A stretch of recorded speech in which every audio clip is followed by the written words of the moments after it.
ॐ अज्ञानतिमिरामदृश्य ज्ञानाञ्जनशलाकया चक्षुरुन्मिलितं येन तस्मै श्रीगुरवे नमः। ॐ नमो भगवते वासुदेवाय।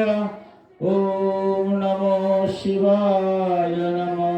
ॐ नमो शिवाय शान्ताय कर्णत्रय हेतवे निवेदयामि चत्मानं तं गति परमेश्वर। ॐ नमस्ते विरूपाक्षो नमस्ते दिव्यचक्षुषे नमो पिनाकहस्ताय वज्रहस्ताय वै नमो। नमो त्रिशूलहस्ताय दण्डपाशासि प्राणे नमस्त्रैलोक्यनाथाय भूतानामपतये नमो। ॐ नमः शिवाय। ॐ नमः शिवाय। ॐ नमः शिवाय। সনাতন ধর্মে আমরা 12 মাসে 13 পূজা করে থাকি। তো প্রত্যেকটা পূজা যে আমরা করি বা অর্চনা করি আমরা পরমেশ্বরেরই একটি অংশ মাত্র। কারণ ভগবান ঈশ্বর আমাদের সনাতন ধর্মে একজন, তবে তার বিভূতি, তার রূপ, তার প্রকার বিভিন্ন সময় বিভিন্ন আবির্ভূত হয়েছেন। আমরা সেই রূপটাকেই প্রার্থনা করছি, কিন্তু আমরা বহু ঈশ্বরের প্রার্থনা করি না, এক ঈশ্বরের বিভিন্ন রূপকে প্রার্থনা করি। শিবরাত্রিতে আমরা দেখছি যে আমরা যখন মহাশিবরাত্রি পালন করছি অনেক দেবতারা আছেন, প্রত্যেকেরই আমরা ধ্যান আছে, ধ্যান অনুসারে মূর্তি বানিয়ে পূজা করি। কিন্তু শিবের পূজা, যদিও শিবের মূর্তি থাকে, তবে লিঙ্গে আমাদের বেশি পূজা হয়ে থাকে। তাই আমরা কেন এই শিবের লিঙ্গ পূজা করি বা শিবলিঙ্গ কীভাবে উৎপত্তি হলো, কেনই বা আমরা শিবলিঙ্গ পূজা করি এবং শিবলিঙ্গে পূজা করার কি তাৎপর্যই বা আছে, সেই সম্পর্কে আমি প্রবেশ করতে যাই। আমাদের 18টা পুরাণ আছে সনাতন ধর্মে। তার মধ্যে একটি পুরাণ হচ্ছে শিব মহাপুরাণ। সবটি ব্যাসদেব লিখেছেন। শ্রীমদ্ ভাগবত পুরাণ যেমন ব্যাসদেব লিখেছেন, শিব মহাপুরাণ ব্যাসদেব লিখেছেন, লিঙ্গ পুরাণ সেটাও ব্যাসদেব লিখেছেন। তো আমরা ঈশ্বর এক, একমেব অদ্বিতীয়ম, ঈশ্বর যখন এক থাকেন তখন যে তার নাম হচ্ছে শ্রীহরি।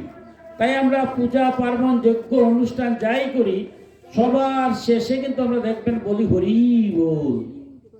হরি শব্দটা যখন প্রয়োগ করি তখন আর কোনো দেব দেবী কেউ নেই।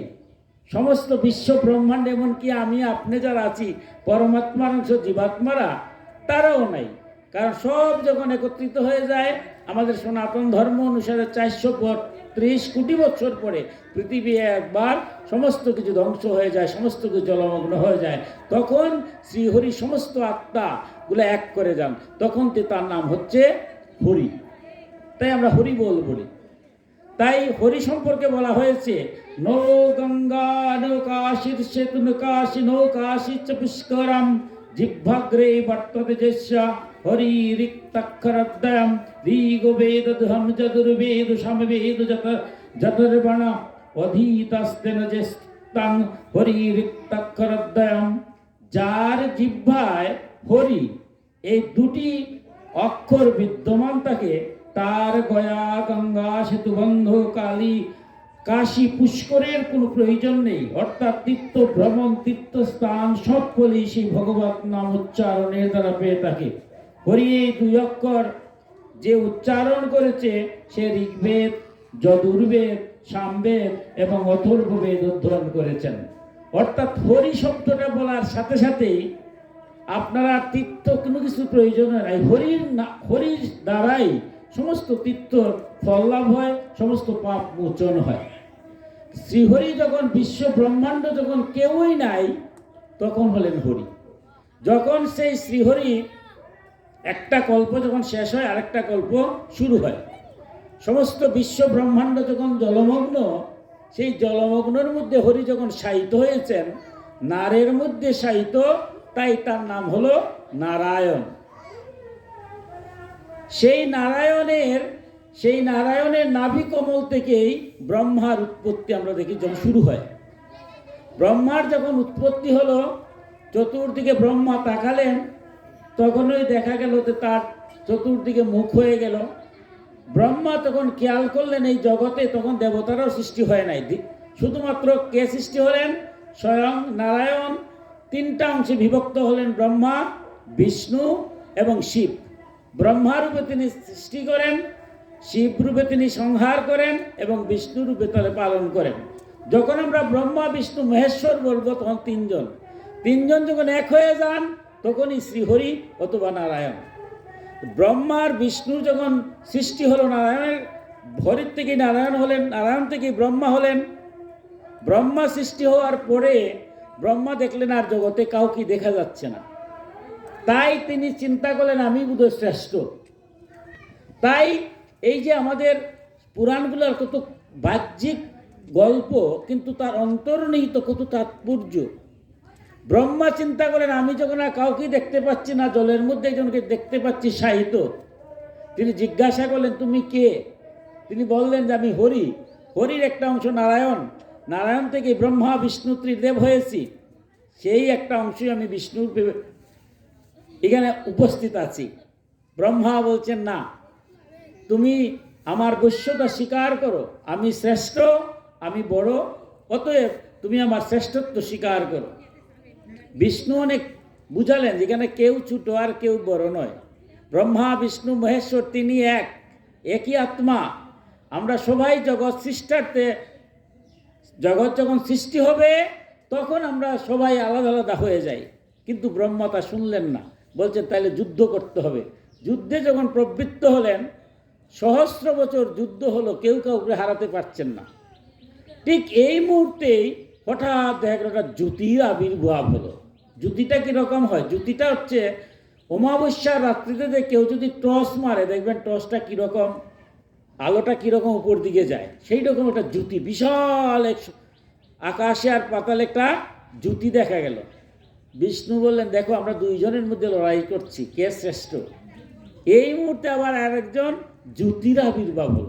এক কাজ করো, জ্যোতির অন্ত শেষ অথবা তার উপরে কোথায় শেষ হয়েছে বা নিচে কোথায় পর্যন্ত গিয়েছে সেটুকু আমরা পর্যবেক্ষণ করি। যিনি জানতে পারবেন ইহার উপরে গিয়ে যদি তুমি জানতে পারো এর উপরে কই পর্যন্ত গিয়েছে, তার শেষটা কোথায়, অথবা আমি নিচে গিয়ে জানতে পারি তাই শ্রেষ্ঠ হবে। ব্রহ্মা বলেন তাই। ঠিকঠাক ব্রহ্মা তখন চলে গেলেন উপর দিকে, বিষ্ণু তখন চলে গেলেন নিচের দিকে। অনেক বছর পরে তারা দুইজন ফিরে আসলেন। এসে বিষ্ণু মন খালা করে বসে আছেন। ব্রহ্মা জিজ্ঞাসা করছেন তুমি কি শেষ দেখে আসছো? বিষ্ণু বলছেন না, আমি তো তার শেষ পাই নাই। ব্রহ্মা চিন্তা করলেন এখন যদি আমি বলি আমি শেষ পাই নাই, তো আবার আমি শ্রেষ্ঠ হতে পারবো না।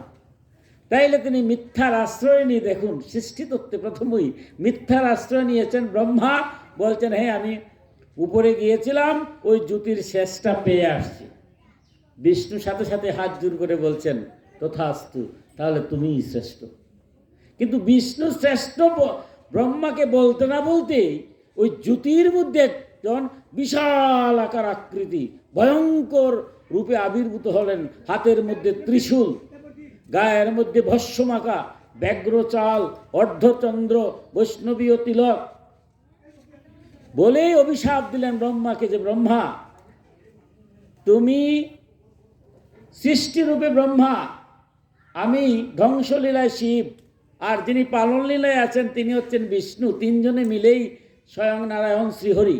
আমরা সৃষ্টিতত্ত্বে যখন যাই আলাদা আলাদা হই, একই তিন ভাগ বিভক্ত হই, কিন্তু এই তত্ত্বটা তুমি না জেনে তুমি মিথ্যার আশ্রয় নিয়ে তুমি তার উপরের দিকে গিয়েছো, কিন্তু উপরে কি সেই জ্যোতির কিছু শেষ দেখতে পেয়েছো? পাও নাই। অথচ তুমি মিথ্যার আশ্রয় নিয়েছো অহংকারের করার জন্য, তুমি বড় হওয়ার জন্য।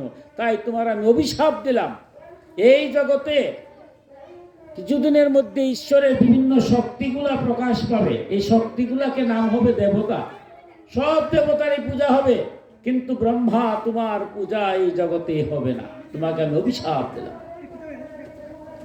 যখন শিব এই যে জ্যোতির মধ্যে যিনি আবির্ভূত হলেন, অভিশাপ দিলেন, তখন দেখা গেল বিষ্ণু হাত জোর করে স্তব করছেন, হে দেবাদিদেব। এই যে দেবাদিদেব শব্দটা কিন্তু বিষ্ণুই প্রথম বলেছেন হে দেবাদিদেব। কারণ শিব এর আগেই বলেছিলেন যে ব্রহ্মা এই জগতে যত দেবতা রূপে পূজিত হবে, বিষ্ণু হবেন শ্রেষ্ঠ দেবতা। কারণ বিষ্ণু সত্য, সত্যের জন্য দেবতা রূপে যখন পূজিত হয়, বিষ্ণু হচ্ছেন সর্বশ্রেষ্ঠ। জগতে যত পূজা হবে, বিষ্ণু পূজা ছাড়া কোনো পূজা হবে না। আমরা যে পূজা করি দেখবেন, এখনো দুর্গা পূজা করি, লক্ষ্মীশ্বর, যে কোনো পূজা হোক, এমনকি হরিনাম সংকীর্তন যে আমরা করি, বিষ্ণুকে নিতে হয়। বিষ্ণুরে পূজা না করে কোনো পূজা হয় না। এটা স্বয়ং শিবই বলছেন যে তুমি সত্যের অধিষ্ঠাত্রী, তুমি সব জগৎকে দেখবে, বিষ্ণু ছাড়া কিছুই হয় না, তুমি দেবতাদের মধ্যে শ্রেষ্ঠ। সেই শ্রেষ্ঠ বিষ্ণু বলছেন হে দেবাদিদেব, তুমি ব্রহ্মা। দেখুন বিষ্ণুর যে কথাটা খুব মধুরভাবে আমরা আবার শ্রীমদ্ ভাগবতের সপ্তম স্কন্ধের 50 এবং 54 নম্বর শ্লোকে কি মধুর কথা। আমরা শ্রীমদ্ ভাগবত যে সেই ভাগবতের মধ্যে সেটা বর্ণনা করেছেন। শিবহীন যজ্ঞ যখন হয়েছিল, তখন বিষ্ণু এসে কি মধুরভাবে তারা তিনজনের কথা কি ব্যাখ্যা করছেন। বা শ্রীমদ্ ভাগবতের সপ্তম স্কন্ধের 50 থেকে 54 নম্বর শ্লোকে শ্রী ভগবান বলছেন অহম ব্রহ্মাত সর্বস্য জগৌত কারণম পরমা আত্মস্বরূপদ্রষ্টা স্বয়ং ধৃগো বিশেষণা আত্মমায়ং সমাবিশ্ব সুহং গুণময়ীং দ্বিজা শ্রীজন রক্ষণ হরণপি ঈশং দদ্রে সঙ্গন ক্রিయుজিতম তস্মিन् ব্রহ্মণ্যদীতিয়ে কেবলে পরমাত্মনি ব্রহ্মো রুদ্রৌ চ ভূতানি বেদেনাগ্নোপশ্যতি যথা পুমান সঙ্ঘেষু শিরো পন্নদীশ কচিত পারক্কো বুদ্ধিম কুরুতে এবং ভূতেষু মৎপরা ত্রয়ানামেক ভাবানং জূনপুষ্যতি বৈবিদম সর্বভূতাত্মান ব্রহ্মং শান্তি মধিগচ্ছতি। আমরা দেখতেছি কি মধুরভাবে সেই ব্যাখ্যাটা দিচ্ছেন। আমরা শ্রীমদ্ ভাগবতের 4th স্কন্ধের 7ম অধ্যায়ের 50 থেকে 54 নম্বর শ্লোকে শ্রী ভগবান বলছেন যে আমি জগতের পরম কল্যাণ স্বরূপ, কারণ স্বরূপ, সকলের আত্মা, ঈশ্বর সাক্ষী স্বরূপ তথা স্বপ্রকাশ এবং উপাধি শূন্য। সে আমি ব্রহ্মা এবং মহাদেব। স্বয়ং বিষ্ণু শ্রীমদ্ ভাগবতে বলছেন যে আমি বিশ্ব ব্রহ্মাণ্ডের অধিপতি, আমি বিশ্ব ব্রহ্মাণ্ডের কারণ স্বরূপ। আবার আমি ব্রহ্মা রূপে যখন উৎপন্নর প্রয়োজন হয়, তখন আমি ব্রহ্মা রূপে আবির্ভূত হই। আবার ধ্বংসলীলায় যখন যাই, তখন শিব রূপে আমি আবির্ভূত হই। হে বিপ্র, নিজের ত্রিকানুত্তিকা মায়াকে আশ্রয় করে আমি জগতের সৃষ্টি, স্থিতি এবং সংহার করে থাকি। বিষ্ণু বলছে যে আমার স্বয়ং যখনই প্রয়োজন হয়, তখনই আমার বিশ্ব সংসার সৃষ্টির জন্য আমি সৃষ্টি, স্থিতি এবং সংহারের কারণে ব্রহ্মা, বিষ্ণু এবং শিব রূপ ধারণ করি।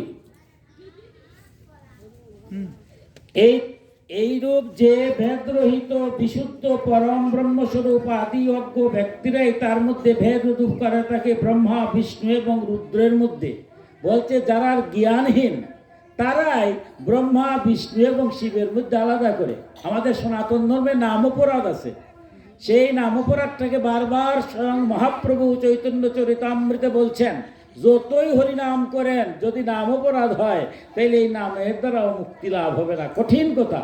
সেই নাম অপরাধের মধ্যে বলা হয়েছে শিব এবং বিষ্ণুর মধ্যে আলাদা না করা। যিনি বিষ্ণু তিনিই শিব। তাই বলছেন যারা এই ব্রহ্মা, বিষ্ণু এবং শিবের মধ্যে আলাদা করে, তারা আমার তত্ত্বকেই জানে না। অর্থাৎ ঈশ্বর এক, ঈশ্বর বহু নয়। যারা এই তথ্য জানে না, তারাই আমাদের মধ্যে ভেদ করে। একটা উদাহরণ দিয়েছেন, যেমন কোনো মানুষেরই নিজের মস্তক, হস্ত, প্রবৃত্তি, অঙ্গ এটি আমার থেকে ভিন্ন, এই রূপ ভেদ বুদ্ধি করা যায় না। সেই রকমই আমার ভক্ত কোনো প্রাণীকে আমার থেকে ভিন্ন রূপ দর্শন করে না। হে প্রজাপতি দক্ষ, ব্রহ্মা, বিষ্ণু এবং মহেশ্বর আমরা তিনজনই স্বরূপত এক, এবং আমরাই সকলে একই স্বরূপ। সুতরাং যে ব্যক্তি আমাদের এই তিনজনের মধ্যে কোনো ভেদ দর্শন করে না, সেই শান্তি লাভ করে। দক্ষ প্রজাপতি কি করেছিলেন? স্বয়ং বিষ্ণুর ভক্ত ছিলেন, কিন্তু শিব নিন্দা করেছিলেন। তাই তার মস্তকের মধ্যে বলভদ্র এসে ছাগলের মুন্ড লাগাই দিয়েছিল। সেটা চতুর্থ গ্রন্থে ভাগবত, শ্রীমদ্ ভাগবতে সেই বর্ণনা দেওয়া আছে। তাই দক্ষকে উদ্দেশ্য করে বিষ্ণু বলছেন, যারা শিব এবং বিষ্ণুর মধ্যে আলাদা হবে তারা কোনো তত্ত্বই জানে না, এরাই জগতের মধ্যে অশান্তি হয়। কারণ স্বরূপত ব্রহ্মা, বিষ্ণু এবং শিব তিনজনই আমরা এক। একটা কল্প যখন হয় তখন আলাদা আলাদা থাকি। সৃষ্টিতত্ত্বে গেলে ব্রহ্মা রূপে আবির্ভূত হই, ধ্বংসলীলায় গেলে শিব রূপে যাই, পালন করতে গেলে বিষ্ণু রূপে, কিন্তু স্বরূপত আমরা একই। যারা শান্তি পেতে চায় বলছেন পরিষ্কার, তারা আমার মধ্যে অভেদ দেখে আমি এক। তাই দেবাদিদেব মহাদেবকে এবার স্বয়ং বিষ্ণু বলছেন যে দেখো দেবাদিদেব, তুমি আমার আত্মা স্বরূপ। স্বয়ং বিষ্ণুর আত্মা স্বরূপ হচ্ছে শিব। যে দেখো তুমি তো আবির্ভূত হও নাই, তোমার জন্ম নাই, তোমার মৃত্যু নাই। ব্রহ্মার আবির্ভূত হয়েছিলাম, সৃষ্টিতত্ত্বে যেতে হবে, কিন্তু ব্রহ্মা সেটা না বুঝে আমার সাথে দ্বন্দ্বে লিপ্ত হয়েছেন। তুমি অভিশাপ তাকে দিয়েছ, কিন্তু আমরা তো স্বরূপতই এক। দেবাদিদেব তুমি ঠিক আছে, সব ঠিক আছে, তবে তোমার কাছে আমি প্রার্থনা করি, আমরা দেবতারা এই জগতে যা কিছু গ্রহণ করব, আমরা সরাসরি কোনো ভক্তের কাছ থেকে গ্রহণ করব না। অগ্নি প্রজ্বলন করে ব্রহ্মাকে আহ্বান করে ব্রহ্মার মাধ্যমে সমস্ত কিছু আমরা গ্রহণ করব। তুমি অন্তত এইটাকে রাজি হও। ইত্যবসরে শিবের ক্রোধ প্রশমিত হয়েছে, রাগ একটু কমেছে।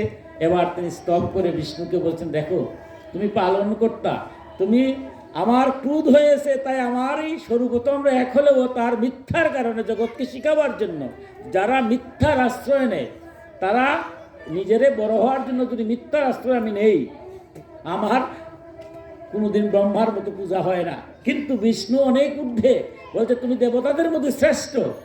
তাই তুমি আজ কি বলছো, আমরা যত পূজা পার্বণ যজ্ঞ করি, দেখবেন পূজা হয়, এরপরে কি হয়, তা যজ্ঞ করা লাগে।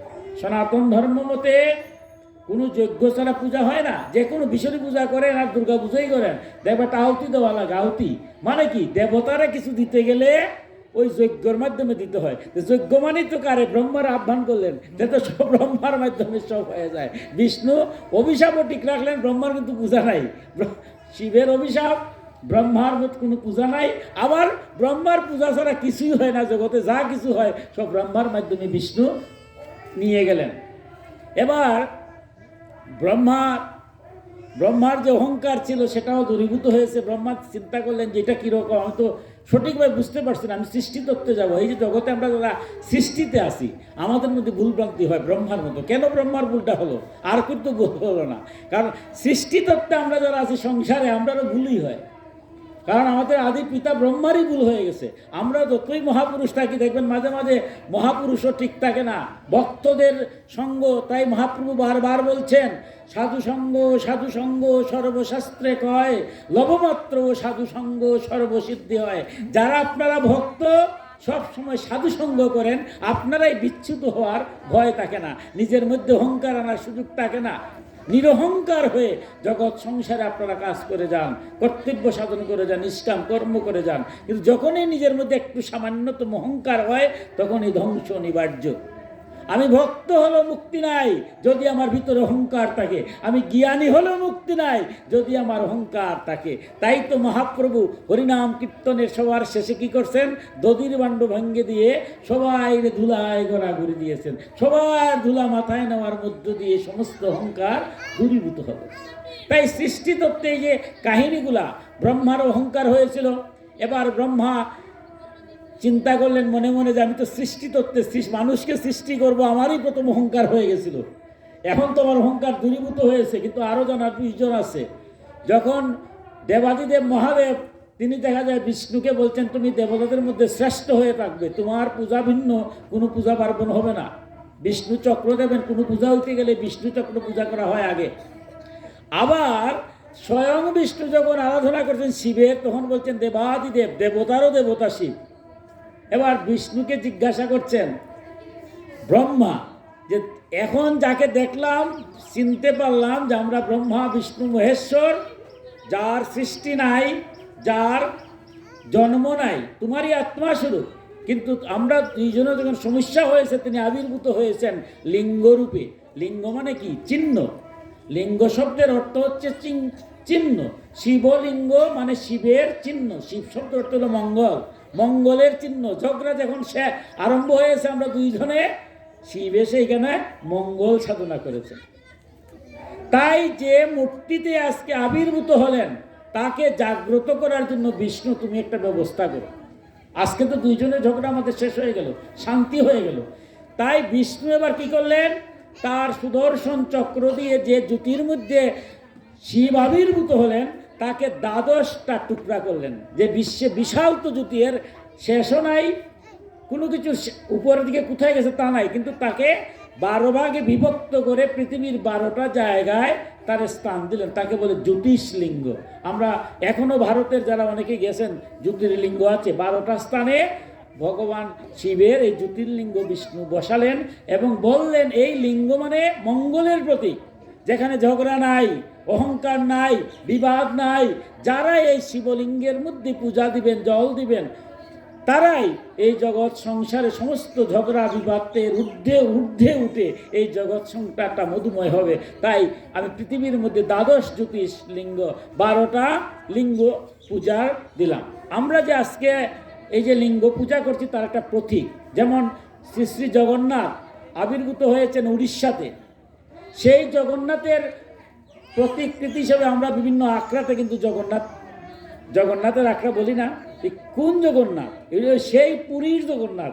সেই জগন্নাথের আদলে আমরা আজকে আখড়া বানিয়ে জগন্নাথের পূজা করছি। ঠিক তেমনইভাবে অনাদিরাদি সেই স্বয়ং বিষ্ণু শিবের যে 12 লিঙ্গ দিলেন, যেখানে আমরা সবটা সেখানে যেতে পারি না, তাই তারই লিঙ্গ স্বরূপ আমরা বিভিন্ন লিঙ্গর মধ্যে আমরা পূজা করি, যেখানে পূজা করলে পরে স্বয়ং দেবাদিদেব মহাদেব খুশি হন, জগতে ঝগড়া বিবাদ থাকে না।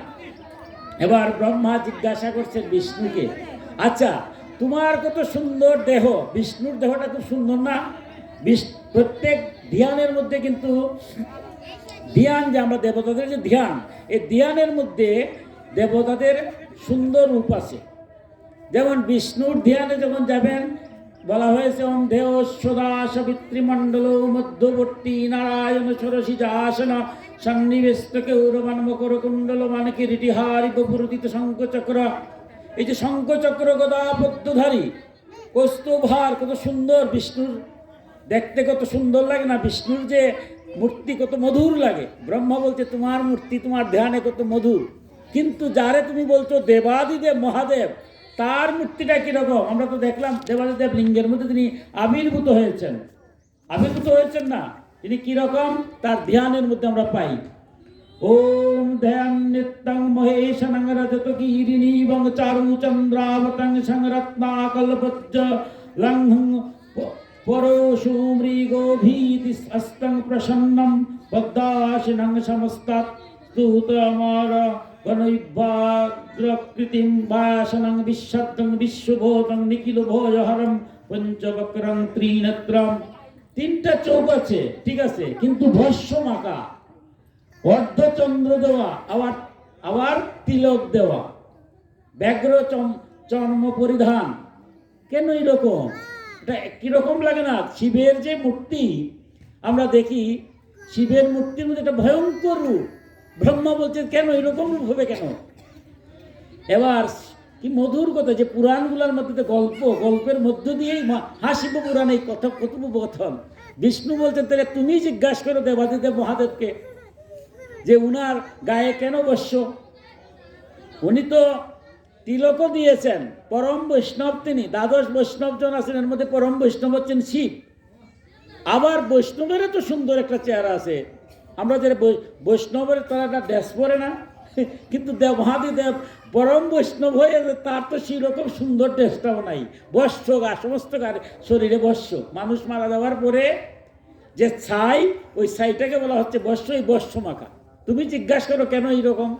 এবার ব্রহ্মা জিজ্ঞাসা করছেন, হে দেবাদিদেব, তোমার এই বস্য মাখা কেন? তোমার এই সমস্ত শরীর বস্য মাখা, দেখলে কিরকম মনে হয়? তুমি তো লিঙ্গরূপে আবির্ভূত যখন হয়েছিলে, ঠিক আছে, তোমাকে দেখলে এমন ভয় লাগে না? পূজা করছি আমরা, ঠিক আছে, পূজা করলাম 12 লিঙ্গ রূপে, কিন্তু তোমার এই বস্য মাখা রূপ দেখলে তো মানুষ ভয় পাবে। গলার মধ্যে সাপ, তারপর আবার অর্ধচন্দ্র, আবার তিলক আছে বৈষ্ণবীয়, এইরকম উদ্ভট কেন? রুদ্রাক্ষর, গলাত মালা, তোমার এই তত্ত্ব বর্ষটা একটু বলো, ধীরে ধীরে আমরা সবটাই জানবো। দেখুন এবার কি মধুর কথা দয়াবাদীদেব শিব বলছেন। দেখো এই সংসারে যখন একটা কল্প শেষ হয়, ধীরে ধীরে সৃষ্টি শুরু হয়। সৃষ্টির আদিতে স্বয়ং শ্রীহরি তিনটা ভাগে বিভক্ত হয়েছেন, ব্রহ্মা, বিষ্ণু এবং মহেশ্বর, সৃষ্টি, স্থিতি এবং লয়ের জন্য। ধীরে ধীরে দেবতাদের সৃষ্টি হবে, এরপরে মনুষ্য হবে, এরপরে 84 লক্ষর মধ্যে 80 লক্ষ ভুকজনী আছে, পশু পাখি কীট পতঙ্গ, এগুলো সৃষ্টি হবে। তো 80 লক্ষ ভাগ ভুকজনী কেন মুক্তি পাওয়া যায় না? মনুষ্য লোকে এসে মুক্তি পাওয়া যায়। মনুষ্য লোকের মধ্যে অনেক ভক্ত আছে যারা সত্য, ত্রেতা, দাপর, কলি, এমনকি কলিকালে সব যে ধর্ম তা নয়। 4 ভাগের 3 ভাগ অধর্ম বলছে, 1 ভাগ ধর্ম। আপনারা যদি ধার্মিকরা না থাকতেন তাহলে কি আমার মতো অধর্মিকেন আসতে পারতাম? 4 ভাগের 1 ভাগ আপনাদের মতো ধার্মিকরা আছেন। কলিকালেও ভগবানের নাম গুণ কীর্তন হয়। ভগবানের যদি নাম গুণ কীর্তন কেউ করতো না, তাহলে জগতে কেউ নাম থাকতো গোবিন্দ। আজকে যদি শিবরাত্রি আমার কাকু করতেন না, তাহলে আমরা এখানে আসতাম না, শিবের কথা উঠতো না। শিব বলছেন এই মনুষ্য দেহ নিয়ে, মানুষের মধ্যে তো ভগবানের অংশ আছে না? প্রত্যেকের মধ্যে তো পরমাত্মার অংশ জীবাত্মা রূপে আছে। মনুষ্য যখন একটা দেহ চলে যায়, হয়তো ভগবানের সাথে এটা আবার মিশে যায়, অথবা আবার নতুন দেহ ধারণ করে। সবাই তো ভগবানের অংশ, কিন্তু মনুষ্য রূপে ভগবানের অংশ হয়েও তারা ভগবানকে ভুলে না। ভগবানের নাম জপ কীর্তন সমস্ত কর্ম করে, সংসার জন্য কেউ ত্যাগ করে না। সমস্ত কর্মের মধ্যে যখনই সময় পায়, তখনই অনাদিরাদি গোবিন্দের বিভিন্ন রূপের বিভিন্ন দেবতা, যে দেবতা আপনি পূজা করেন না কেন, একই দেবতা বিভিন্ন নদী যেমন বিভিন্ন পথে গিয়া সমুদ্রের মধ্যে গিয়ে পতিত হয়, আপনার গুরু বা ইষ্ট যেভাবে বলছেন, যার নামই স্মরণ করেন না কেন, স্বয়ং শ্রীকৃষ্ণ গীতায় কি বলছেন না, যে যথা মাং প্রপদ্যন্তে তাং সতৈব ব্রজাম্যহম, যেইভাবে যেই লোক ভজে প্রার্থ মোরে, সেইভাবে সদা আমি ভজাই তাহারে। বিশ্বরূপে গিয়া অর্জুনকে কি দেখান নাই? সমস্ত বিশ্ব ব্রহ্মাণ্ডের অধিপতি তিনি, সমস্ত কিছু। গীতার নববোধ্যামে বলছেন যে বা যাহারা কোনো কিছু পাওয়ার জন্য বিভিন্ন দেবদেবীর পূজা করেন, তারা জেনে কিংবা না জেনে আমার আরাধনা করছে না, আর তারা যা কিছু পাইতে চায় আমার কর্তৃকই দেওয়া হয়। সুতরাং আকাঙ্ক্ষার জন্য আমরা বিভিন্ন দেবতার পূজা করি। কারণ মনুষ্য জন্মে এসে যদি আমি বলি আমার কোনো আকাঙ্ক্ষা নাই, এটা ভণ্ডামি ছাড়া কিচ্ছুই নয়। স্বয়ং শ্রীকৃষ্ণ তারও আকাঙ্ক্ষা ছিল। দেখুন ভাগবত পড়তে হবে। এই জগতে সমস্ত লীলা করে গেছেন, কুরুক্ষেত্রে যুদ্ধ গিয়েছেন, গীতা পরে দান করেছেন। কুরুক্ষেত্র যুদ্ধে গিয়ে প্রবেশ করেই অর্জুনকে বলছেন, অর্জুন তুমি কি তোমার অরাতিগণ অসুরগণকে দুর্যোধনাতে বধ করতে চাও? যে চাই। রাজ্য চাও? চাই। তাইলে অরাতিগণকে যদি বধ করতে চাও, দুষ্টদেরকে যদি দমন করতে চাও, তাইলে আদ্যা শক্তি মা দুর্গার, আমারই শক্তি স্বরূপা দুর্গার পূজা করে এই কুরুক্ষেত্র যুদ্ধে আগে দুর্গা পূজা হয়েছে, পরে গীতা দান করা হয়েছে। শুধু তাই নয়, আকাঙ্ক্ষা, যতক্ষণ পর্যন্ত আকাঙ্ক্ষা, কার আকাঙ্ক্ষা থাকবে না? আমরা মনুষ্য জন্য কার আকাঙ্ক্ষা নাই? সঠিক আকাঙ্ক্ষা পাওয়ার জন্য আমরা ধন চাই, লক্ষ্মীর আরাধনা করি, যাতে লক্ষ্মী যেন আমাদের এমন ধন দেন যাতে এই যে আজকে অনুষ্ঠান করছেন, অর্থের প্রয়োজন নাই। ধর্ম, অর্থ, কাম ও মুখ্য। আমরা তো সন্ন্যাসী নয়, সন্ন্যাসীর এগুলো কিছুর দরকার নাই, যা পাবেন তাই খাবেন। কিন্তু আমাদের প্রথমেই ধর্ম ঠিক রেখে অর্থের প্রয়োজন। গোবিন্দ তো বলছেন আমি খাই না, আবার দিলে আমি দেখে সন্তুষ্ট হই, আবার বলছেন আমি খাই। ভক্ত যখন খায়, ভক্তের খাওয়ার সাথে আমিও খাই। ভক্তরে খাওয়াবেন কিভাবে অর্থ যদি না থাকে? তাইলে ধর্ম, অর্থ, কাম ও মুখ্য, ধীরে ধীরে আমরা মুখ্য লাভ। এটাই হচ্ছে আমাদের গারস্থ আশ্রমের শ্রেষ্ঠ ধর্ম। স্বয়ং শ্রীকৃষ্ণ গারস্থ আশ্রম, আপনাদের মধ্যে গৃহস্থ ছিলেন। রামচন্দ্র গৃহস্থ ছিলেন। রামচন্দ্র সীতা উদ্ধারের জন্য দুর্গা পূজা করেন নাই, আকাঙ্ক্ষা নাই। স্বয়ং শ্রীকৃষ্ণ পূর্ণ ব্রহ্ম, দেখুন তিনিও জগৎকে শিখাবার জন্য আপনাদের মতো গারস্থ আশ্রমে যারা আছেন তাদের জন্য তিনি বিবাহ করেছেন, সন্তানাদি পালন করেছেন, সমস্ত করেছেন। শুধু তাই না, যখন তিনি জরাসন্ধের ভয়ে, কংসের ভয়ে আর কোথাও থাকতে পারছেন না, তখন শেষ পর্যন্ত সমুদ্রদেবকে বলছেন যে তুমি একটু সমুদ্রের মাঝে একটু জায়গা দাও, যাতে করে অন্তত ওকে মনুষ্য জন্ম নিয়ে আইছি, আমার তো অনেক লীলা বাকি আছে, বাকি লীলাটা এই সমুদ্রের মাঝখানে একটা বড় আরাধ্য রাজপ্রসাদ মানে এখানে রাজত্ব করব। কিন্তু সমুদ্র যখন কিরকম, এই যে যদি আপনি মহাভারতটা পড়েন 1 লক্ষ শ্লোক, কি মধুর, 4 লক্ষ শ্লোক হচ্ছে ভাগবত এই বিভিন্ন পুরাণে। কারণ জগৎ সংসারে সমুদ্র চিন্তা করছে যে তুমি পরম ব্রহ্ম, বিশ্ব ব্রহ্মাণ্ডের তুমি অধিপতি, তোমার তো কোনো চাওয়া পাওয়ার কারণ নাই, কিন্তু তুমি মনুষ্য দেহ নিয়ে আইছো, তোমারও দেখা যায় চাওয়া আছে, লাগে, আমারে চাইতেছো সমুদ্রের মধ্যে একটু ভূমি দেব, যাতে করে তুমি রাজ্য যতদিন বলছে আমি যতদিন আসি, এরপর যখন আমি যেদিন আমি সংসার থেকে চলে যাব, এটা সমুদ্রে লীন হয়ে যাবে। দেখ এবার কি মধুর কথা দেখুন, বিশ্বকর্মাকে তিনি বলছিলেন প্রথমে যে বিশ্বকর্মা তুমি আমার একটা রাজপ্রসাদ বানিয়ে দাও। বিশ্বকর্মা বলছে কার জায়গা? সমুদ্রের জায়গা। সমুদ্রের দেবতা আছেন না বরুণ, আপনি তাকে বলুন, তাইলে আমি দিয়ে দেবো। দেখুন কিরকম, স্বয়ং শ্রীকৃষ্ণ মনুষ্য দেহ ধারণ করেও বরুণ দেবতার প্রার্থনা করেছেন, কিসের জন্য? যে তুমি একখণ্ড ভূমি দাও, আমি যতদিন আছি, যেদিনই রাজ্য চলে যাব, সাথে সাথে তুমি আবার দ্বারকা চলে যাবে, ভূ করবে। তাহলে ভগবান শ্রীকৃষ্ণ তো প্রার্থনা করেছেন জগৎকে শিখাবার জন্য, তিনি রাজত্ব করেছেন দ্বারকায়। যেদিন শ্রীকৃষ্ণ ওই ধরা থেকে চলে যান, সাথে সাথে আবার সমুদ্র গহীনে দ্বারকা চলে গেছে। এখন আমরা প্রমাণ পাওয়া গেছে যে না, সমুদ্রের নিচে দ্বারকা আছে।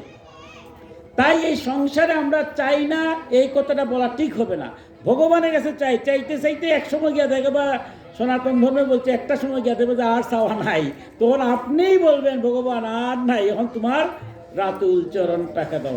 যতক্ষণ পর্যন্ত আমার চাওয়া আছে, ততক্ষণ পর্যন্ত আমরা বিভিন্ন দেবদেবীর পূজা করি।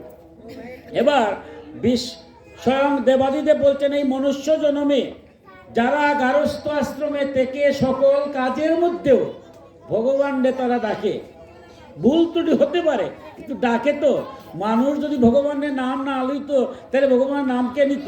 কিন্তু যে মানুষটা ভগবানের নাম নিল, এই দেহ নিয়া, একটা ফুল, একটা বেলপাতা বা যাই দিল, যেদিন সে মারা গেল, মারা যাওয়ার পরে পঞ্চভূতে এই দেহটার কি হবে? আগুনে আহুতি দেওয়া হবে। সেদিন তার যে দেহের বর্ষটা কি হবে?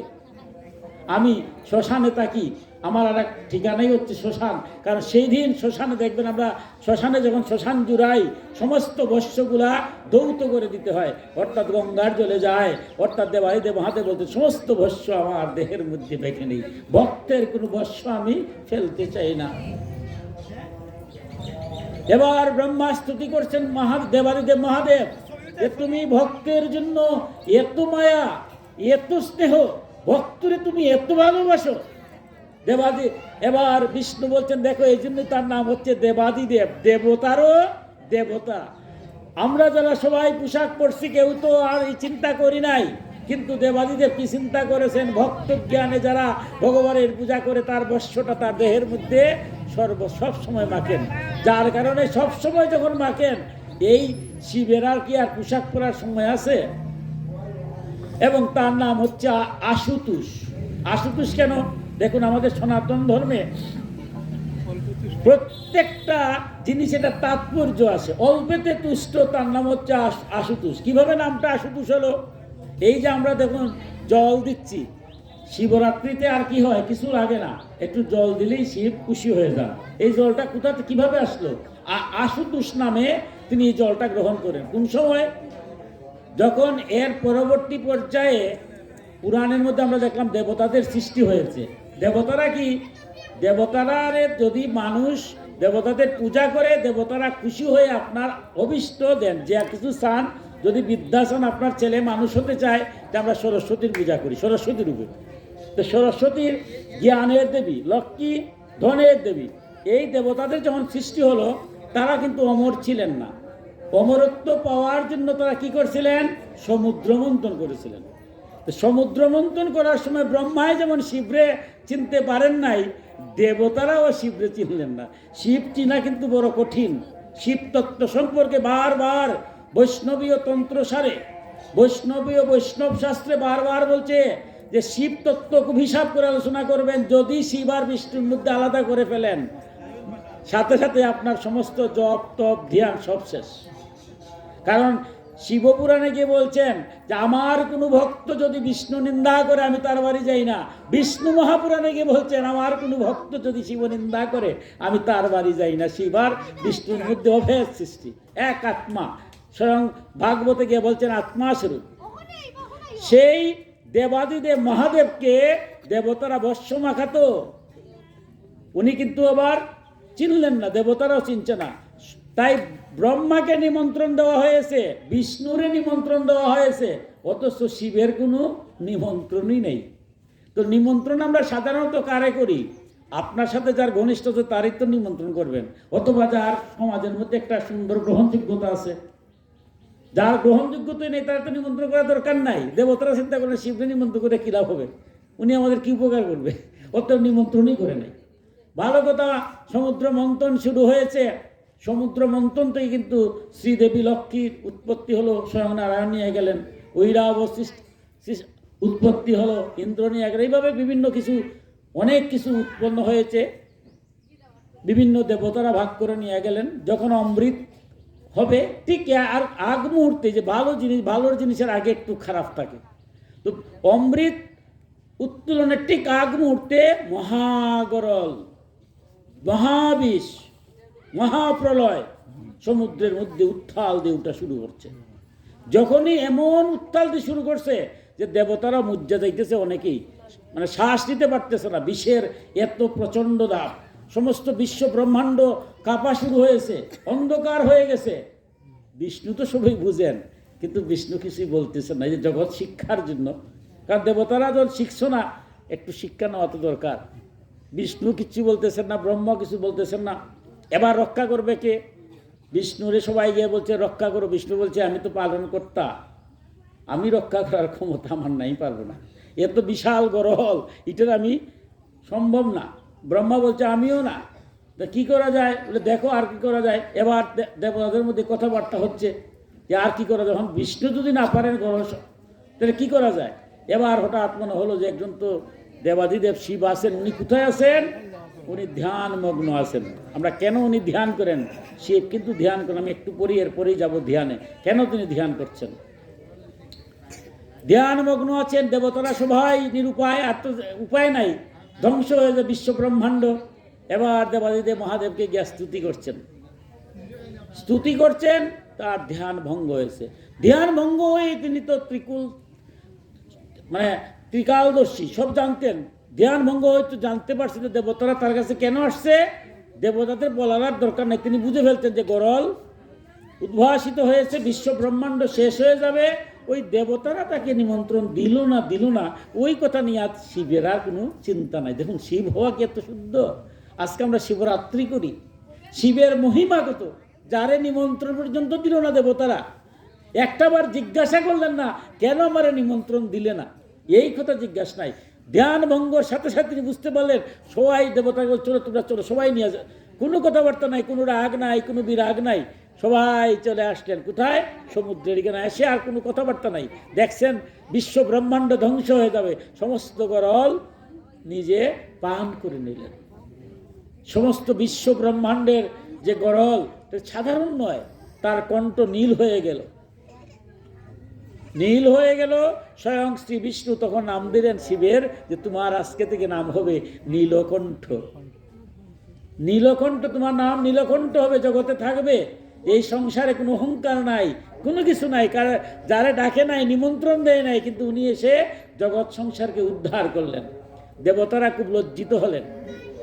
বিষ্ণুকে বলছেন যে এবার তো যা হওয়ার, যাকে চিনলাম না, জানলাম না, এখন কি করা যাবে?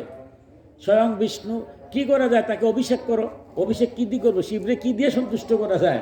যার শরীরে একটা কাপড় পর্যন্ত নাই, যে ভক্তের ভস্য তিনি সবসময় মাখেন, এই চিন্তা করে গার মধ্যে কোনো কাপড় রাখেন না। তাই বস্যই মাখবো। ভক্তর ভস্যগুলা কোথায় যাবে? এই সংসারে যারা আসছে, এই রকম যে পরম বৈষ্ণব, তার জন্য তুমি কি করা যায়? তখন বিষ্ণু বললেন যে কাজ করো, সমুদ্রের জল আছে, অভাব নাই, এক কাজ করো, ওনার মাথায় যত পারো জল ঢালতে থাকো, তাতেই তিনি খুশি হবেন। ওই সমস্ত দেবতারা সমুদ্রের জল ঢালতেই আছে, ঢালতেই আছে, ঢালতেই আছে, প্রচুর পরিমাণ শিব ঢালছে। এবং সেটা শ্রাবণ মাসের কোনো এক সোমবার ছিল। এই জন্য দেখবেন শ্রাবণ মাসের সোমবারে, প্রতিটা সোমবারে আমরা শিবরাত্রির জন্য বিশেষ স্নানের ব্যবস্থা করি। ওই দিন এই কারণেই শিব সন্তুষ্ট হয়ে বলছে, দেবতা বলছে তোমরা বর চাও, আমি বর দিতে প্রস্তুত। আমি যে মহারাজ এত সুন্দরভাবে আমাকে অভিষিক্ত করেছো, আমি এতেই খুশি। ওই জল ঢেলেই, আর কিছু লাগে না, জল ঢেলেই তিনি খুশি হয়ে গেলেন। দেবতারা বললেন, দেখো তোমার মতো আর কে হতে পারে এই জগতে? তোমার কোনো অহংকার নাই, নিরহংকার হয়ে তুমি জগৎ বিশ্ব ব্রহ্মাণ্ডের পালনের জন্য তোমার দেয়। তাই বিষ্ণুকে বলছেন এখন কি করতে পারি? বিষ্ণু বলতে, দেখো এত অল্পে যিনি সন্তুষ্ট, কোনো দেবতা এরকম অল্প সন্তুষ্ট হয় না। সব দেবতার একটা নিয়ম নীতি আছে। পূজা করতে গেলেও, একটা পূজা যদি করতে যান, পূজা করতে গেলেও আপনার কিছু নিয়ম মেনে চলতে হয়। কিন্তু দেবাদিদেব শিবের কোনো নিয়মই নেই, কারণ জল ঢালছে, উনি খুশি হয়ে গেছেন, আবার তোমাদের বর চাচ্ছেন। সুতরাং তার নাম হচ্ছে আজকে থেকে আশুতোষ। তাই বর কি হিসাবে দেবতারা বলতে, তাহলে এই বর দাও, জগতে কোনো মানুষ যদি তোমার মাথায় একটু জল দেয়, তাতেই তুমি খুশি হয়ে তার সংসার জীবনটা যেন মধুর করে দাও। আমরা যারা গতকাল তো শিবরাত্রি ছিল, একটা মতের যারা শাক্তমত না শৈবমত যারা, তারা কালকে উপবাস করেছেন। বৈষ্ণব মতের যারা, এরা আজকে উপবাস করছেন। তো যখন পালন করবেন দেখবেন পালনের মধ্যে কি লেখা, সংসার ক্লেশদৃশ্য ব্রতে নানেন শঙ্কর প্রসিদ সমুকনাথ উদ্গান দৃষ্টি প্রদুব। যিনি সংসার নামক বস্তুটা, সাম ইয়তে ইতি, সংসারটা খুব কঠিন একটা জায়গা, এখানে সাধারণ জায়গা না, আপনাদের ভক্তদের জন্য খুব সহজ। আমার মতো অধমের এই সংসারটা অত সহজ নয়। ঝগড়া বিবাদ লেগেই আছে, পরিবার বলেন, সমাজ বলেন, রাষ্ট্র বলেন। তাই এই সংসার ও ক্লেশদগ্ধস্য, এই সংসারে ক্লেশে আমরা দগ্ধ হচ্ছি, প্রতিনিয়ত মন খারাপ হচ্ছে, মানসিকতা খারাপ হচ্ছে। তাই এই সমস্ত দুঃখ যিনি হরণ করেন এবং জ্ঞান দান করেন, যে কারণ জ্ঞানের যদি আমার মধ্যে যখন জ্ঞানের প্রাদুর্ভাব হবে, আপনার মধ্যে যখন জ্ঞানের প্রাদুর্ভাব হবে, তখনই এই সংসারের মধ্যে কোনো ঝগড়া হবে না। আমি ঝগড়া করি সংসারও কেন? আমি মনে করি আমার সে বড় আর কেউ নাই, এই মুহূর্তে যদি এই মারা যায়, আমার বড়ত্ব সব শেষ হয়ে যাবে। এই সংসারে মা বাবা জন্ম দিয়েছে, মা বাবার জন্য কী করতে পারলাম? ভাইয়ে আমার কত কুলো নিয়েছে, আমার কাকা কাকি পাড়া প্রতিবেশী কত না স্নেহ মায়া মমতা করছে, আমি তো কত লেখি করতে পারলাম?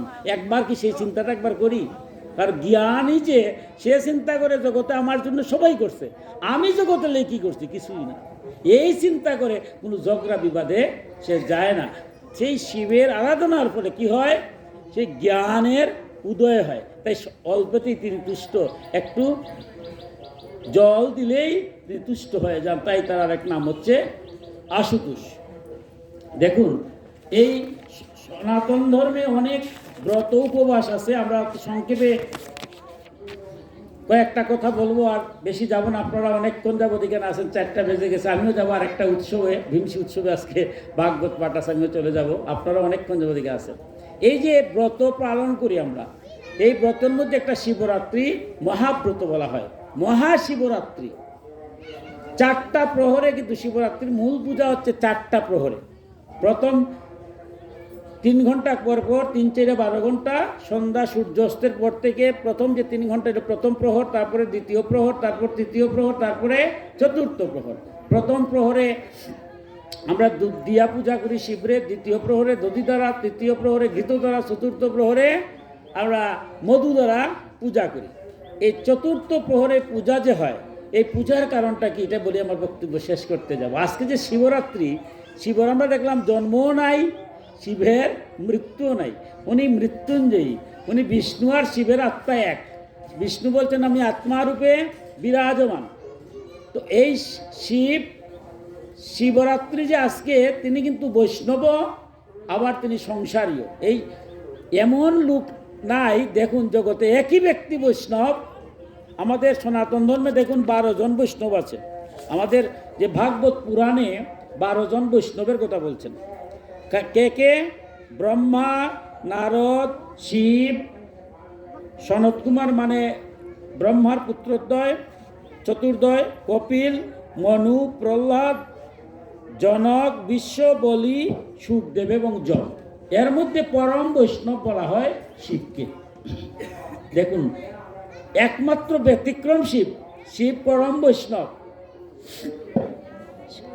পরম বৈষ্ণব যদি হন শিব, তাহলে তোমরা সাধারণত মনে হয় যে তিনি তো বিবাহ টিবাহ কিছু করেন নাই। বৈষ্ণব যারা কি বিবাহ করে, সংসার পাকি, তারাই তো বৈষ্ণব, কিন্তু শিব আবার বিবাহিত।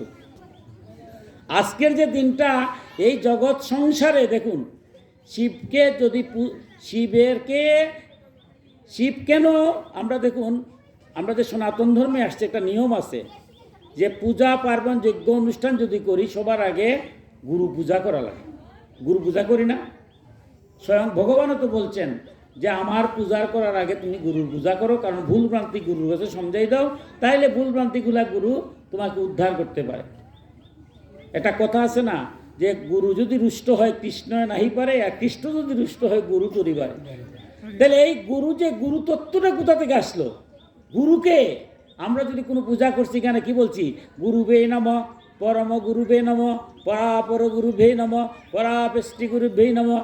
এরপরে আমরা পঞ্চদেবতার পূজা করি। আমরা এক ঈশ্বর পাঁচটা মতে এলে আরাধ্য পাঁচজন কে গানবত্য মতের অধিষ্ঠাত্র এলোকে গণেশ, উড়মতের অধিষ্ঠাত্রকে সূর্য, বৈষ্ণব মতের অধিষ্ঠাত্র হলেন বিষ্ণু, শৈব মতের হলো শিব, আর শাক্ত মতের হলো দুর্গা। এই পাঁচজনকে পূজা করে এরপরে আপনার আরাধ্য যিনি আছেন তাকে পূজা করতে হয়। তো এই যে গুরু পরম্পরায় পরাবেষ্টি গুরুবে নমঃ, আপনার গুরু, আপনি যার কাছ থেকে মন্ত্র নিলেন তিনি হচ্ছেন গুরু। গুরুবে নমঃ, পরম গুরুবে নমঃ, উনি যার কাছ থেকে মন্ত্র নিল। পরাপর পরম্পরা, গুরু পরম্পরায়, তো গুরু পরম্পরায় হচ্ছে শেষ গুরুকে পরাবেষ্টি গুরু। পরাবেষ্টি গুরুকে, পরাবেষ্টি গুরু হচ্ছে স্বয়ং শিব। কারণ শিবকে পরাবেষ্টি গুরুদেব, অর্থাৎ পূজা পার্বণ করতে গেলে গুরুর সাথে সাথেই শিবের পূজা করা লাগে, না দিয়া কোনো পূজা হয় না। কারণ গুরুর সাথে শিব, যিনি শিব তিনিই গুরু, গুরুরূপে শিব। কিভাবে আসছেন? ব্রহ্মা যখন জগৎ সৃষ্টি করেছেন, সনত কুমার, তারপরে মনুষ্য, তাদেরকে জ্ঞান দেবে কে? ওই জ্ঞান দেওয়ার জন্য তিনি তাদেরকে গুরুরূপে আসছিলেন, স্বয়ং শিব। স্বয়ং শিব কিন্তু গুরুরূপে, এই যে গুরুর যে যা কিছু করা হয় সব শিবরূপে। অর্থাৎ গুরু, আপনি যখন দীক্ষা নেবেন তিনি শিবরূপে গুরুরূপে আসেন, এসে মানুষকে শিক্ষা দিবেন। তাই আমরা যারা আদি মনুর থেকে আমরা আসছি, মনু ঈশ্বর থেকে আমরা মানুষ আসছি, ব্রহ্মার পুত্র, সেই তাকে কে দীক্ষা দিছেন? স্বয়ং দেবাদিদেব মহাদেব। তাই গুরু মানি হচ্ছেন শিব। শিব রূপে তিনি গুরু রূপে এসে দীক্ষা দিয়ে থাকেন। সেই যখন আমরা পূজা পার্বণ যজ্ঞ অনুষ্ঠান করি, ব্রত পালন করি, তার মধ্যে দেখা গেছে শিব রাত্রি, যেটা শিবরাত্রিকে বলছে মহাশিবরাত্রি ব্রত। এর চেয়ে ব্রত কোন হয় না। কারণ আশুতুষ্ট, স্বল্পে যিনি সন্তুষ্ট হন তিনি হচ্ছেন আশুতোষ। তার ব্রত করলে কি হয়? আজকের যে দিনটা এই সংসারে আমরা আছি, সংসার ধর্ম করতে গেলে আমার আর বাবা তাদের মধ্যে বিবাহ হয়েছে বলি তো আমি আসছি। আমরাও বিবাহ করেছি যারা বিবাহিত। এই বিবাহ ধর্মটা যা কিছু হয় সব কিন্তু দেবাদিদেব শিব থেকে আসছে। আমরা দধিমঙ্গল করি না? দধিমঙ্গল যে করি, এটা কোথা থেকে? এটা শিবের বিবাহ, হর পার্বতীর। আবার বিষ্ণু রূপে যখন বরণ করা হয়, বিষ্ণু রূপে আমরা যখন জামাই আসে, জামাইকে যখন শ্বশুরে প্রণাম করে কিন্তু বিষ্ণু রূপে কন্যাদান হয়। এটা কার রূপ? স্বয়ং শিবের রূপ। কারণ পার্বতীকে যখন বিবাহ করতে গেছেন, উনি তো বৎসমাকা, সর্বভূত, তারা কয় ভূতপতি, সমস্ত বিষধর সাপ তার গলার মধ্যে। হিংস্র যারা শয়তান, তারা যদি বশীভূত না করেন তো জগৎকে ধ্বংস করে ফেলবে। তিনি তো সবার প্রতি, ভালোরও খারাপেরও। সন্তান যদি একটা কুসন্তান হয়, মা কি তারা ত্যাগ করতে পারে? বরঞ্চ তারা যদি সান্ত্বনা দিয়ে রাখে, সমাজে ক্ষতি করবে না, নাহলে তো ধ্বংস করে দিবে বাস্তব জগৎ সংসারে। সর্প যে হয়েছে, ও তো কোনো এক পাপের কারণে সর্পগুলে গিয়েছে। আমরা যে মনুষ্য জন্ম 84 লক্ষ জন্ম কোনো এক পাপের ফলে সর্পগুলে গিয়েছে। কিন্তু হে যদি তারা যদি কন্ট্রোল করে না রাখে, তে তো সমস্ত বিশ্ব ব্রহ্মাণ্ডরে মারি ফেলতো। গলার মধ্যে শিব ধারণ করেছেন বাসুকীকে, যে আমার গলার মধ্যে এই জগৎ সংসারে আমি যত্র জীব তত্র শিব। কোনো সর্পকে যদি আপনি নিজে না লাগান, তা সর্প আপনাকে আঘাত করবে না, শিবের কাছে প্রতিজ্ঞাবদ্ধ। তুমি যাও, তোমার মতো থাকো, কোনো মানসিক ইচ্ছা, নাহলে তো আমরা রাস্তাঘাটে আসতে যেতেই সাপে কামড়ে মারে ফেলতো। ব্যাঘ্রর চামড়া রেখেছেন, বাঘকেও রেখেছেন প্রয়োজন ছাড়া। আমার বনে গিয়া যদি আমি বাঘের তাড়াইতে যাইতে তো বাঘ আমাকে খেবে, কিন্তু প্রয়োজন ছাড়া কাউকেই করা যাবে না। তিনি ভূতপতি, সবার জন্য তিনি কর্ম অনুসারে যে যেখানেই গেছে সবাইকে তিনি রাখেন। তাই আমরা যে কথাটা বলছিলাম, পরম বৈষ্ণব তিনি, সেই শিব শিব সমস্ত ভূত যত ধরনের প্রাণী আছে সমস্ত প্রাণীর মধ্যে তিনি তাকে রাখেন। তারে যে যেভাবে রাখা যায়, সর্পকে সর্পর মতো জায়গায় রাখেন, ব্যাঘ্রকে ব্যাঘ্রর জায়গায় রাখেন। সবার কল্যাণ, সবার মঙ্গল, যে ভারসাম্যটা স্বয়ং দেবাদিদেব শিব করে থাকেন। তাই তার আরাধনা করলেই জগৎ সংসারেও আরাধনা করা যায়। তাই আমরা সংসারে যখন বিবাহ নামক বস্তুতে, তখন যিনি পার্বতীকে তিনি বিবাহ করবেন, বর্ষ মাকা সর্পগলায়, শাশুড়ি তো দেখে একদম শেষ, যে এই জামাইয়ের কাছে কি বিবাহ দেওয়া যায়? সব শাশুড়ির তো স্থান, তার মেয়েটা একটা সুপাত্রে দেই। কিন্তু তার এই রূপ দেখে পার্বতী তো, সতী যখন দেহত্যাগ করেছিলেন পার্বতী রূপে আসছিলেন, অনেক ঘটনা এখানে, তিনি তো জানতেন দেবাদিদেব শিব কি, তিনি আরাধনা করেছেন শিব ভিন্ন কাউকে তিনি স্বামী রূপে বরণ করবেন না। কিন্তু মায়ে তো আর এটা বুঝতেছেন না, বিবাহ করতে আসছেন। প্রথম তো অনেক ঘটনা এখানের মধ্যে, পুরাণের মধ্যে, তিনি বিবাহই দিবেন না। যাই হোক, বিষ্ণু গিয়ে কোনো রকমে যখন রাজি করাইছেন, এরপরে যখন শিব এইভাবে নিয়ে আসছেন, উনি বলছেন আমি শিবের মুখই দেখব না। যে মেয়েরে আমি আজকে বিবাহ দিব, এই মেয়েও অস্থির এই শিবের কাছে বিবাহ হওয়ার জন্য, উনি তো আর জানে না। আর বিষ্ণু এসে আমারে বলে আমি নাকি ওনার কাছে দিয়া দেব আমার মেয়েরে, এই জামাইয়ের মুখ দর্শন আমি করবো না। আমি একটা মেয়ে বিয়া দেবো, স্বাভাবিক, সবাই তো মার ইচ্ছা থাকে একটা সুন্দর জামাই দেবে, এইরকম একটা জামাইয়ের কাছে কি দিতে হয়? তাই জামাই আসছে বাড়িতে, উনি কাপড় দেখে দিচ্ছে। আমরা দেখবেন দধিমঙ্গল এখনো হয়, জামাইয়ের মুখ দেখা হয় না, ওই যে নিয়মটা এখনো রয়ে গেছে। বাড়িতে আসা মাত্র মা রাগ করে বলছে না দরকার নেই, ঠিক আছে বিয়া হোক, অসুবিধা নাই, হোক অসুবিধা নাই, তবে এই জামাইয়ের মুখ আমি আর দেখবো। তো তুমি তো মুখ দেখলেন না, দধিমঙ্গল করলেন, যখন বিবাহ গেছেন এবার তার মুরলী মোহন রূপ ধারণ করলেন। এমন রূপ ধারণ করছেন, বিশ্ব ব্রহ্মাণ্ড তাকিয়ে দেখে যে উনি কি শিব না বিষ্ণু। বিষ্ণুর তো চেহারা খুব সুন্দর, সবাই বলছে না না না শিব তো না, উনি তো স্বয়ং বিষ্ণু। সমস্ত বিবাহ কার্য যখন হলো, শ্বশুর দেখতেছে না শিবের তো চেহারাই নাই, এত মুরলী মোহন সুন্দর চেহারা, উনি ভাবতেছেন যে স্বয়ং বিষ্ণু, কারণ আত্মারূপে তো বিষ্ণু। বিষ্ণু বেলে দান যে করছেন শিব, শিবই কিন্তু দান করা হচ্ছে শিব রে, কিন্তু শ্বশুর শিব রূপে দান করতেছে না, বলছে আমি দেখতেছি বিষ্ণু, আমার সামনে বিষ্ণু কত মধুর রূপে আছে, আমি বিষ্ণু রূপে তাকে প্রণাম করব। এখনও দেখবেন আমাদের বিধান আছে, শ্বশুরে বিষ্ণু রূপে প্রণাম করে বিষ্ণু পুরুষ, এই বিষ্ণু পুরুষকে দান করছেন। এরপরে না শাশুড়ি দেখলেন যে শিবের কি মোহন রূপ আছে জগতে।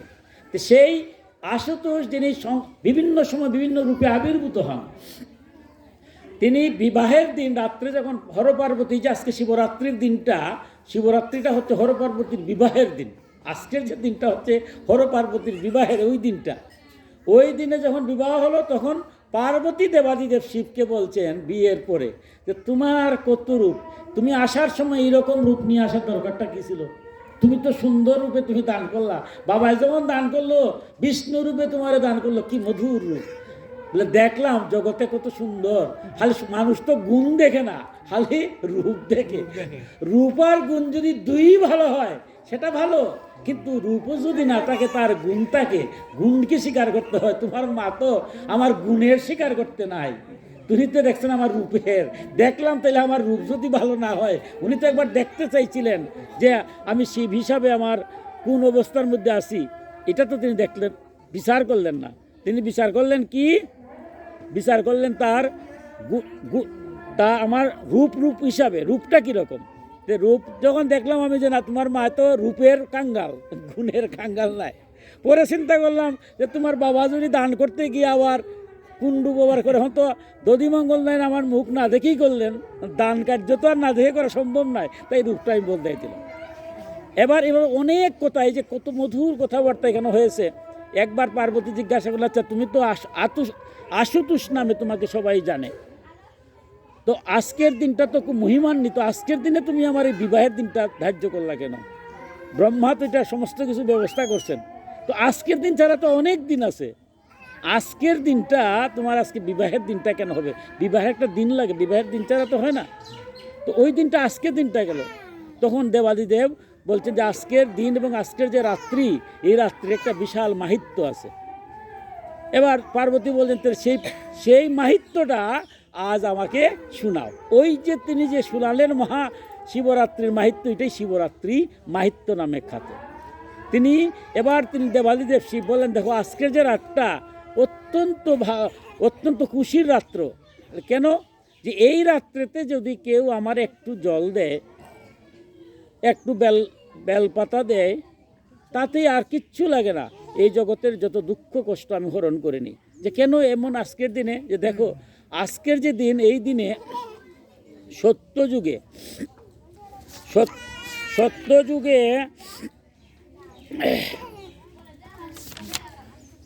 এলো গুরুদ্রোহ নামে একজন ব্যাদ ছিল।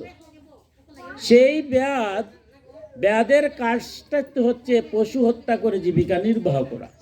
সে খুব অলস প্রকৃতির ছিল। পিতা মাতা সন্তান কারোর জন্য কোনো কর্ম করতো না, বারে বারে ঘুরাতো। একদিন আসছে, এসে দেখে তার মা কান্নাকাটি করছে, স্ত্রী কান্নাকাটি করছে, সন্তান করছে, ঘরের মাঝে কিছুই নেই। বলছে তুমি কোথায় থাকো, কোথায় হয়, আজ কোনো কিছুই নাই খাবার। তো তুমি যাও, তুমি যেহেতু ব্যাদ, বনে যাও, কিছু পশু হত্যা করে এটা বিক্রয় করে এনে আমাদের চাল ডাল কিছু নিয়ে আসো। তো তার কিছুটা একটু উচ্ছৃঙ্খল টাইপের ছিলেন।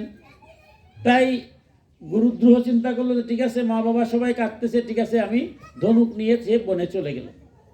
কিছু একটা ব্যাধের কাজটা তো হরিণ শিকার করবে। তো এইখানে গেল, গিয়ে সারাটা দিন আর কোনো হরিণ পেল না। সন্ধ্যা হয়ে গেছে, এবার আসবে মনে মনে চিন্তা করছে। একটা জলাশয় তৃষ্ণার্ত হয়েছে, সেও কিছু খায় নাই। জলাশয়ের কাছে গেছে, জল খেতে, জল পান করছে, আর মনে মনে ভাবছে যে এখন গিয়েও তো লাভ নেই, কিছুই নেই। বরঞ্চ এখানে যেহেতু জলাশয় আছে, তো রাত্রিবেলা কোনো প্রাণী, হয়তো বিশেষ করে হরিণ, এগুলা জল খেতে আসতে পারে, তাইলে তাকে মারবো, কালকে আজকে গিয়েও তো বাড়িতে লাভ নাই। এই চিন্তা করে সে একটা পাত্রের মধ্যে কিছু জল নিয়ে ওই পুকুরের কাছেই পারে একটা বৃক্ষ ছিল, সে বৃক্ষটা চিনতো না, জানতো না। ওই বৃক্ষের মধ্যে একটা পশু মারার অভিলাষ নিয়ে গাছের মধ্যে সে বসে আছে। এই যে প্রথম প্রহরে সে তো বসে আছে, আসছে কিনা একটা হরিণ আসছে। প্রথম প্রহরে একটা হরিণকে দেখে খুব মুগ্ধ হয়েছে। সে তীর বার করছে, মারবে। এমন সময় তার পূর্ণ জল যে ছিল, কিছু জল পড়ে গেছে, আর ওই জলটা বেল্লপত্র মধ্যে, এই যে আজকে এখন যে দিন, ফাল্গুন মাসের দিন, অনেক বেলগাছের পাতা তো ঝরে যাওয়ার উপক্রম, জল পড়তেই কিছু পাতা নিচে পড়ে গেছে। আর ওইখানে একটা শিবলিঙ্গ ছিল, সে জানতো না, অজান্তেই শিবলিঙ্গের মধ্যে পড়েছে। তো দেবাদিদেব সে বলছে যে আজকের দিনও যেহেতু সে আমার একটা জল, আজকের যে রাত, এই যে চতুর্দশী রাত্র, এই যে ফাল্গুন চতুর্দশী, এই রাত্রটা অত্যন্ত মহিমান্বিত রাত্র। তাই আজকে রাত্রে যে আমারে একটা জলছ বেলপাতা দিয়েছে, তার পাপ এমনিতেই মোচন হয়ে গেছে। পাপ যখন মানুষের মোচন হয়, তখন হিংস্রতা কমে যায়। আমি আপনার সাথে হিংস্রতা করি, মারামারি করি, তখনই যখন আমার মধ্যে পাপ কার্যটা বেশি থাকে। যারা পুণ্যবান, আপনারা কেউ মারামারি করতে যান না, ঝগড়া করতে যান না, ঝগড়া আমার মতো অধম করতে যায়। তখন সে আবার পশুর ভাষা জানতো। তখন চেয়ে দেখে যেটা সুন্দর একটা হরিণী জল খাচ্ছে। ওই হরিণীটা তার দিকে তাকাইতেই হরিণী বলতেছে ব্যাধকে যে তুমি কি আমাকে হত্যা করতে চাও? বলে হ্যাঁ, আমি হত্যা করতে চাই, আমার সমস্ত সবাই উপবাস আছে, তাদেরকে খাওয়াতে হবে, তোমাকে মেরে তারপর মাংস বিক্রি করব, তারপর আমি বাজার নিয়ে যাব, সবাই এরা খাবে, অত তোমাকে আমি হত্যা করব। তখন হরিণী বলছে দেখো, আমি তো সংসার থেকে, আমার তো সংসার আছে, আমার পরিবারও লোকজন আছে, আমার সন্তান আছে, তাদের কাছ থেকে একটু বিদায় নিয়ে আসি, তুমি আমাকে এইটুকু সময় দাও, আমি চলে আসবো। তখন বলছে এটা তো তুমি মিথ্যা কথা বলতেছো। তখন খুব সংক্ষেপে বলতেছি, কি মধুর কথা। সে প্রতিজ্ঞা করছে। কি প্রতিজ্ঞা করছে? যে যদি ব্রাহ্মণরা ত্রিসন্ধ্যা না করে, তাদের যে পাপ হয়, যারা ব্রাহ্মণ কুলে জন্ম নিয়ে আর পরেও, কৈতাল আর পরেও তারা সন্ধ্যা করে না, প্রচণ্ড, এরা বলা হয় ব্রহ্মদর্শী, মারা গেলে পরে বলা হয় ব্রহ্মদর্শী, উপনয়ন ছাড়া যদি কেউ মারা যায়। তাইলে সেই পাপ যে হয়, ব্রাহ্মণ কুলে জন্ম নিলে তিসন্ধা করতে হবে, না করলে তার পাপ হবে, সেই পাপ আমার হবে। স্বামীর কথা যদি স্ত্রী শুনে না প্রতিধর্ম, তাহলেও পাপ হয়, সেই পাপ আমার হবে।